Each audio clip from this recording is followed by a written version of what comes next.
what is basically the computer. Computer is basically a machine that is going to assist you in any matter.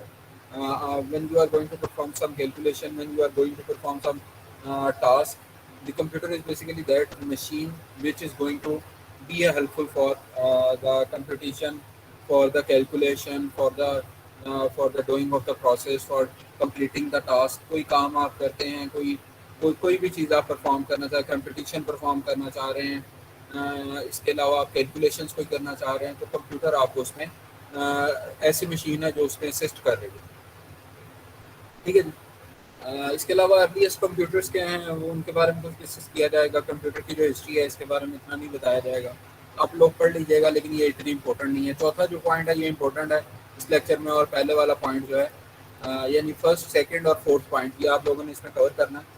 Definition of computer की अगर बात करें, पहला जो हमारा point है उसमें computer is programmable machine. Programmable का मतलब ये होता है कि आप इसको प्रोग्राम कर सकते हैं। कैसे प्रोग्राम कर सकते हैं इसके बारे में कुछ थोड़ा बहुत आपको बताया जाएगा। मेजरली इसके बाद आपका एक कोर्स और आएगा, वो introduction to computer programming and application है। उसमें आप लोग ये सीख लेंगे प्रोग्रामिंग कैसे होती है, C++ प्रोग्रामिंग कैसे होती है।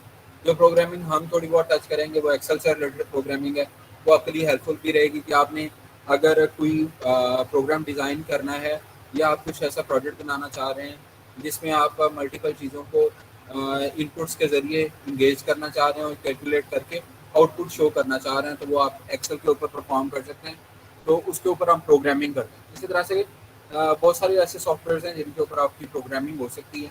तो प्रोग्रामेबल मशीन है कंप्यूटर बेसिकली, और ये करती क्या है, ये मैनिपुलेट करती है डाटा को according to the list of instructions.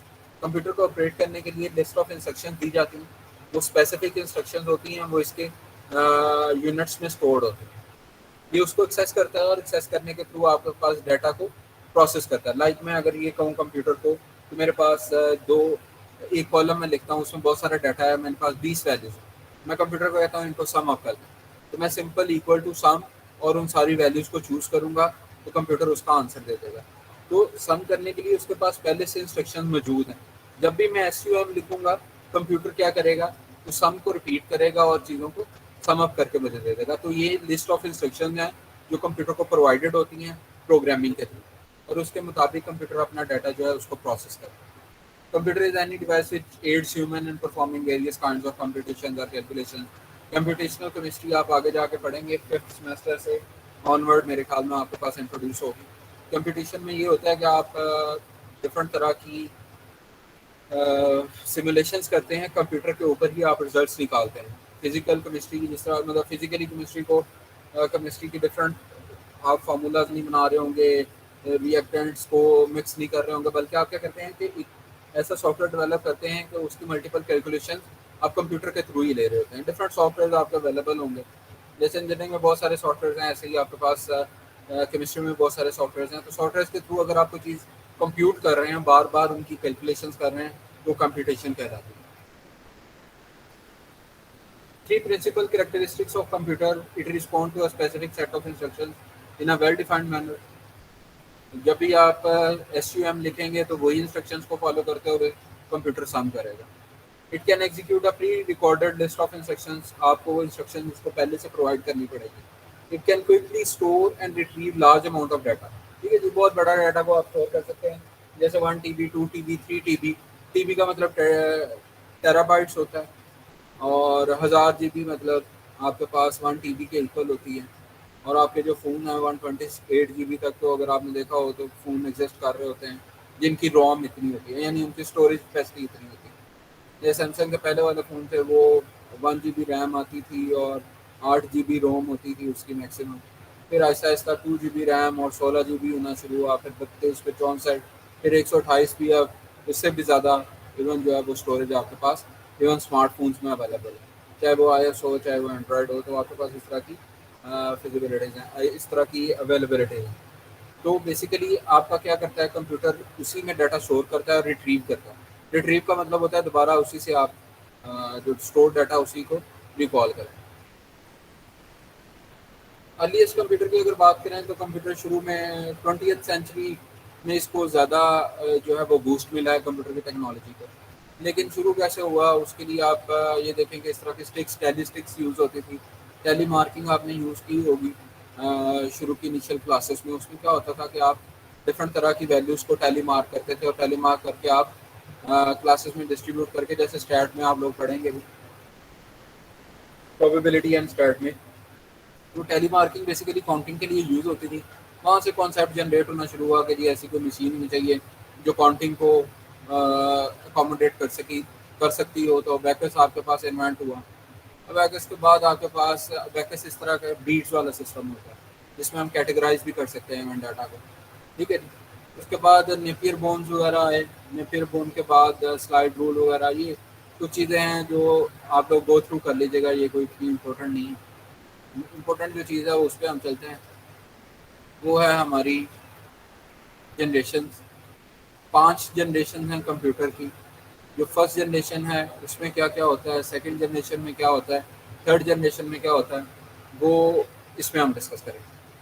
तो जो फर्स्ट जनरेशन है, अगर आपने कभी कंप्यूटर को खुले देखा हो या लैपटॉप को खुले देखा हो, तो एक मदर बोर्ड होता है। मदर बोर्ड के ऊपर बहुत सारी चीज़ें लगी होती हैं, इलेक्ट्रॉनिक इक्विपमेंट्स लगे होते हैं, छोटे छोटे से आपके पास इलेक्ट्रॉनिक इक्विपमेंट्स होते हैं।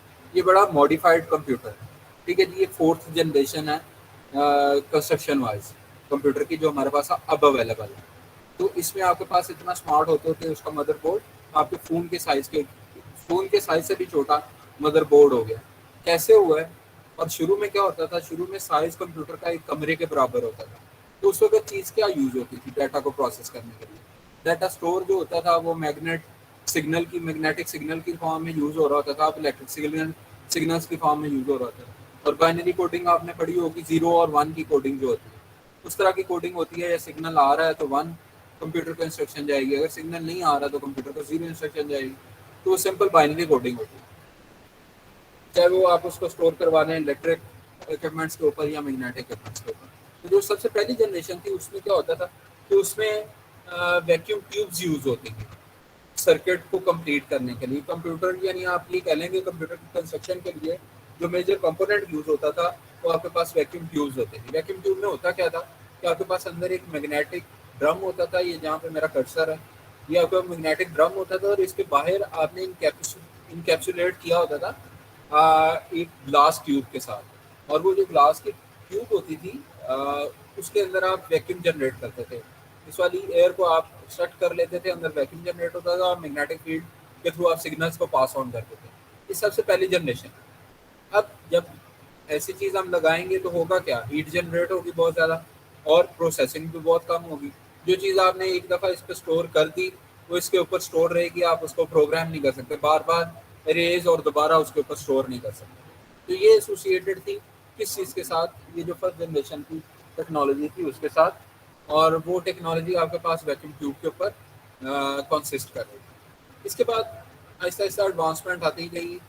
अच्छा, इसकी जो आउटपुट होती थी वो प्रिंट आउट्स की फॉर्म में, यानी ड्राइंग की फॉर्म में या पेजेस के ऊपर प्रिंट होके आती थी।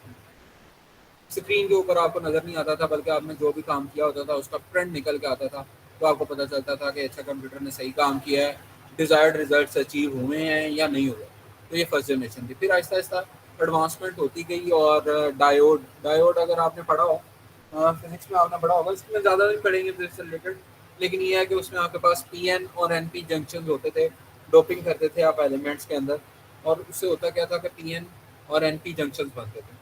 जब आप पीएनपी जंक्शन यानी एक साइड पे पी मटेरियल फिर एन मटेरियल फिर सेमीकंडक्टर जो होते थे, पी सेमीकंडक्टर और फिर एन टाइप सेमीकंडक्टर और फिर पी टाइप सेमीकंडक्टर लगा देते थे, तो ये एक ट्रांजिस्टर के टाइप बनते थे।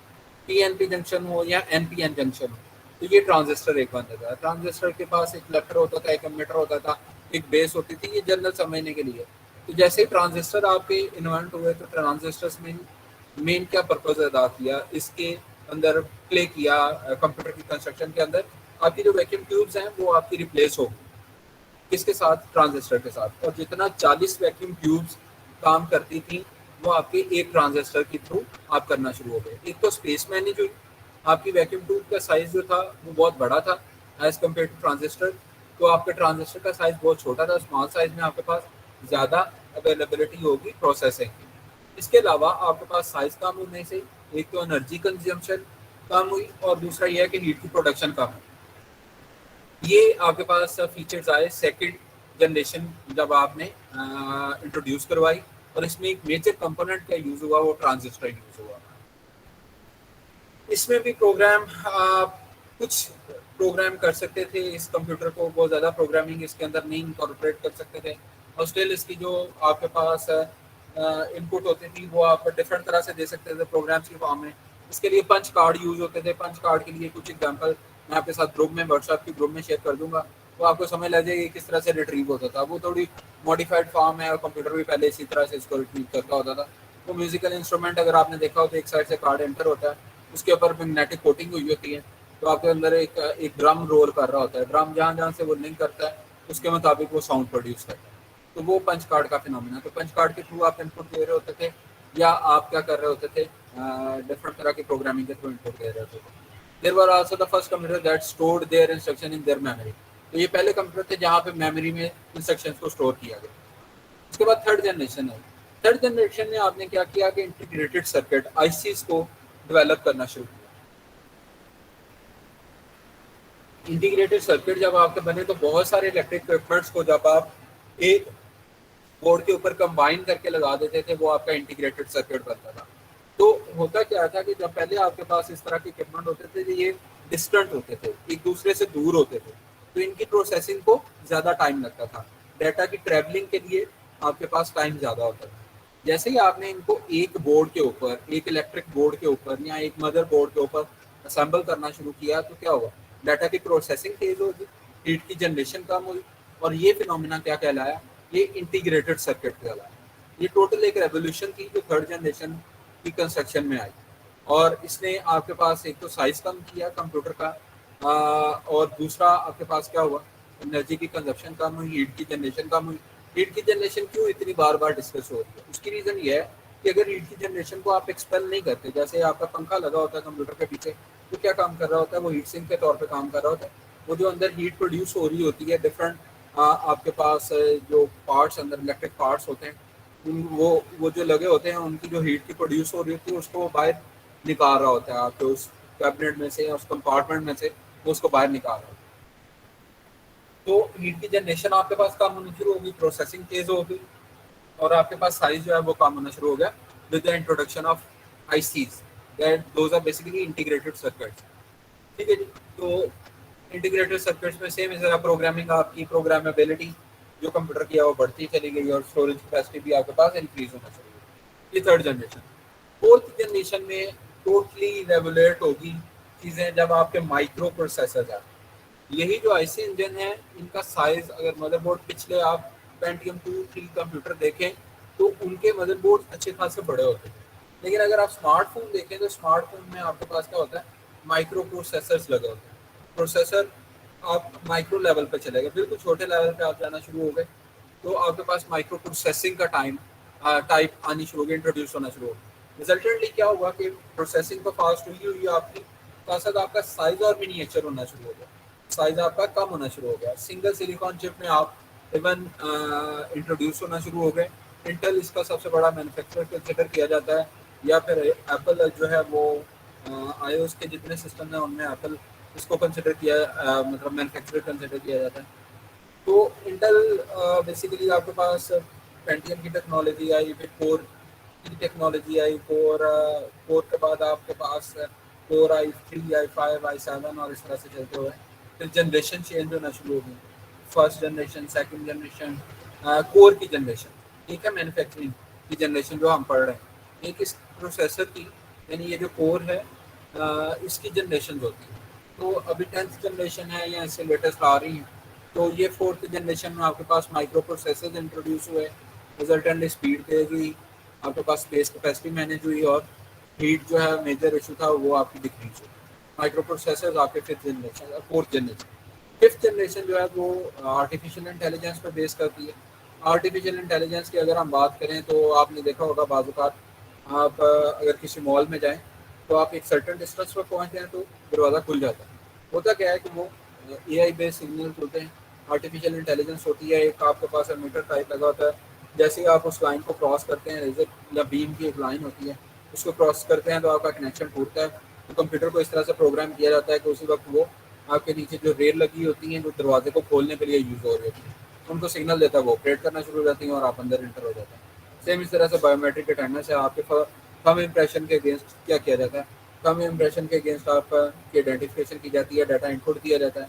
जैसे ही आप थंब को इम्पैक्ट करेंगे, कंप्यूटर आपको आपका डाटा दे देगा। नादरा का डाटा बेस है, इस तरह बहुत सारी और चीज़ें हैं। आपकी फेस रिकग्निशन है, वॉइस रिकग्निशन है। जैसे अगर आप गूगल यूट्यूब के ऊपर कोई चीज़ सर्च करना चाहें तो आप यूट्यूब की सर्च बार के अंदर जाकर उसके ऊपर माइक को क्लिक करें और जो आप बोलेंगे यूट्यूब को सर्च कर देगा। तो ये क्या है, ये आर्टिफिशियल इंटेलिजेंस बेस्ड टेक्नोलॉजी है। तो ये 5th जनरेशन में काउंट होती है कंप्यूटर की कंस्ट्रक्शन के अंदर। ये लेक्चर है आज का। इससे रिलेटेड अगर किसी का कोई क्वेश्चन है तो आप पूछ लें।